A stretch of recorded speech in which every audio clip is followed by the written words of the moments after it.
Hello, this is Dr. Abdul Ghani. I'm here with Ms. Ngozi. Ms. Ngozi, can you tell us a little bit about what we are doing today with your project? A doctoral student from Liberty University. My focus is psychiatric mental health, and my project is on trauma informed care, education on healthcare providers and staff. We all know that trauma can impact our lives in various ways. But assault can be physical, can be emotional, can be psychological, and the impact can be measured, and that can affect our emotions and mess up our lives.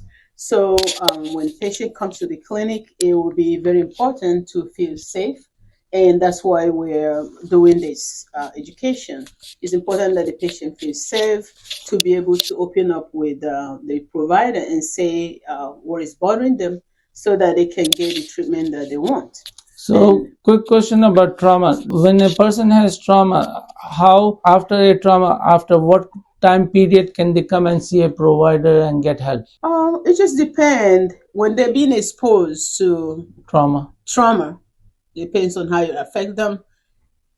They can come at any time to meet with the provider. So, as a primary care physician's office, is this something which you find will help the patient be able to express what they need? Yes. Okay. Because when they come to the office and see, the outlook, see that this is an office that is trauma informed, the provider and staff are trauma informed, they will like to come there.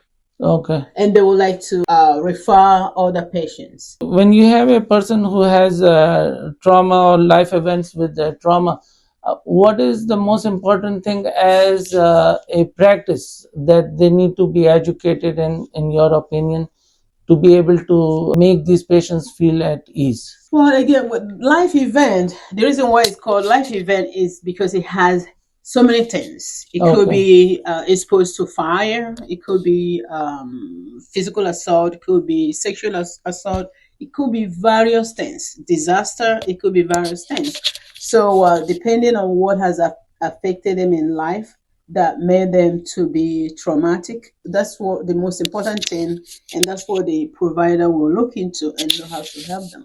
Okay, I think this is important for us, as you mentioned, to educate primary care doctors and practices on able to ask the proper questionnaires, and we will discuss that in future episode on what the questionnaires will include. Thank you.